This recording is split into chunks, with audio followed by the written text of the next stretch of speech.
खुलुमबाय आं रिंकुमनि नार्जारी बडलेण्ड इंखं टेलिभिजननि स्टुडिअनिफ्राय फोसावनो सिगांदों मोनसे गोजोनथाव खौरां।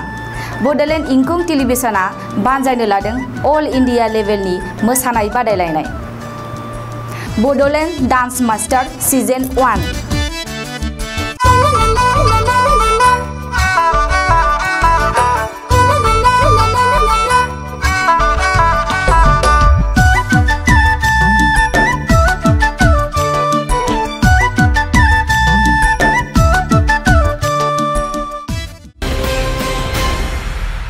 खुलुमबाय बेयो बडलेण्ड इंखं टेलिभिजन दिनै 30 जुलाइ 2020 बिस्तिबार खालि सानसेनि बरादखौ नोंथांमोननि खाथियाव लानानै फैदों आं सदानन्द दैमारिया।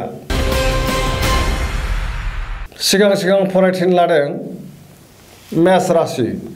दिनैनि साना जोबोर मोजां। मावनो लानाय खामानिखौ गोरलैयैनो मावफुंनो हानानै गोसोखौ जोबोर गोजोननाय मोनगोन। गोसोनि साननायफोरा जाफुंगोन। देहाया मोजाङै थागोन। जानाय लोंनायाव सांग्रां जानाया गाहाम। बहानिफ्रायबा मोजां खौरां फैनो हागौ। रांखावरियाव जोबोर मोजां। बेफार फालांगियाव मोजां मुलाम्फा मोनगोन। सोरबा लोगोनि हेफाजाब मोनगोन। न'खराव अनलायनाय फैगोन। बिमा बिफानि बोर मोनगोन। गुबुननि गोसोखौ गोरलैयैनो बोनो हागोन। गोसोनि बोलोआ बांगोन। समाजाव मान मोनगोन। लाइमोनफोरा मोजां खौरां मोनगोन। फरायसाफोरा फरायनायाव गोसो दुंगोन। वृष राशि। दिनैनि साना जोबोर मोजां। गोसोखौ जोबोर गोजोननाय मोनगोन। गोसोनि बोलोआ बांगोन। मावनो लानाय खामानिखौ गोरलैयैनो मावफुंनो हागोन। समाजाव मान मोनगोन। रांखावरियाव जोबोर मोजां। बेफार फालांगियावबो मोजां। न'खराव बिसि फिसायनि गेजेराव अनलायनाय फैगोन। देहाया मोजाङै थागोन। गुबुननि हेफाजाब मोनगोन। जायखि खामानि मावा मानो गोरलैयैनो मावफुंनो हागोन। लोगोफोरनि अनसायनाय मोनगोन। गोसोनि बोलोआ बांगोन। मिथुन राशि। दिनैनि साना जोबोर मोजां। गोसोखौ जोबोर गोजोननाय मोनगोन। देहाया मोजाङै थागोन। अब्लाबो जानाय लोंनायाव सांग्रां जानाया गाहाम। रांखावरियाव मोजां। बेफार फालांगियाव मोजां। न'खराव अनलायनाय फैगोन आरो खुसिनि दैमु बोहैगोन। समाजाव मान मोनगोन। गोसोनि बोलोआ बांगोन। मावनो लानाय खामानिखौ गोरलैयैनो मावफुंनो हागोन। गुबुननि हेफाजाब मोनगोन। गोसोआ जोबोर रमान्टिक जागोन। बिमा बिफानि बोर मोनगोन। कर्कट राशि। दिनैनि साना जोबोर मोजां। गोसोआव मोजां आरो गोग्गो साननाय फैगोन। मावनो लानाय खामानिखौ गोरलैयैनो मावफुंनो हागोन। रांखावरियाव मोजां। बेफार फालांगियाव मोजां। देहाया मोजाङै थागोन। अब्लाबो जानाय लोंनायाव सांग्रां जानाया गाहाम।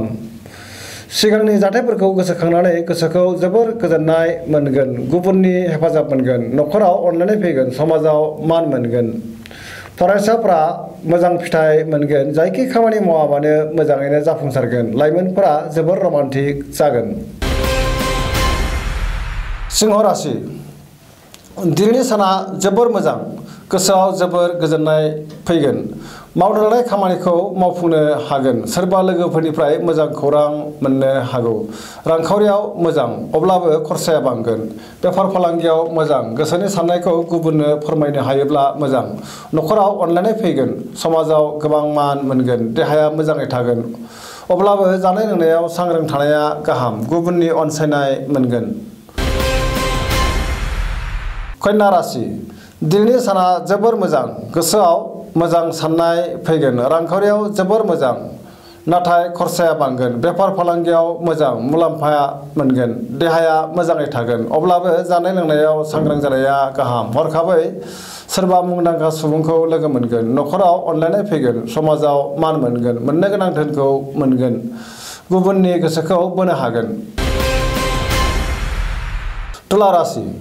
दिनैनि साना जोबोर मोजां। गोसोनि बोलोआ बांगोन। गोसोनि साननाया जाफुंगोन। मावनो लानाय खामानिखौ गोरलैयैनो मावफुंनो हागोन। देहाया मोजाङै थागोन। रांखावरियाव मोजां। मोननो गोनां धोनखौ मोननो हागोन। जेनिबो आंखाल जानाय नङा। रांखावरियाव जोबोर मोजां। बेफार फालांगियाव मोजां मुलाम्फा मोननो हागोन। लोगोफोरनि हेफाजाब मोनगोन। गोसोखौ जोबोर रमान्टिक जागोन। वृश्चिक राशि। दिनैनि साना बारा मोजां नङा। गोसोआव गुलाय गुजाय साननाय फैगोन। मावनो लानाय खामानिखौ मावफुंनो हानाय नङा। गोसोनि साननाया देबार नांगोन। समाजाव मान मोनगोन। न'खराव अनलायनाय फैगोन। रांखावरियाव मोजांद्राय नङा। खरसाया बांगोन। बेफार फालांगियाव खहा जानो हागौ। देहाया मोजां थानाय नङा। गगाजों लोमजानाय मोनगोन। धनु राशि दिनैनि साना जोबोर मोजां, गोसोआव बोलो बांगोन। मावनो लानाय खामानिखौ थि समाव मावफुंनो हानानै गोसोखौ जोबोर गोजोननाय मोनगोन। गोसोनि साननायफोरा जाफुंगोन। रांखावरियाव जोबोर मोजां, मोननो गोनां धोनखौ मोननो हागोन। बेफार फालांगियाव जोबोर मोजां, समाजाव मान मोनगोन। देहाया मोजाङै थागोन। न'खराव अनलायनाय फैगोन। बिदा फंबायनि हेफाजाब मोनगोन। लाइमोनफोरा गोसोखौ जोबोर रमान्टिक मोनगोन। गुबुनजों अनसाय जासोगारगोन। मकर राशि दिनैनि साना बारा मोजां नङा। गोसोनि साननाया देबार नांगोन। मावनो लानाय खामानिखौ मावफुंनो हागोन। रांखावरियाव जोबोर मोजां, मोननो गोनां धोनखौ मोननो हागोन। बेफार फालांगियाव मोजां होनजायो। गुबुनजों गोबां मोजां सोमोन्दो लाखिनो रोंगोन।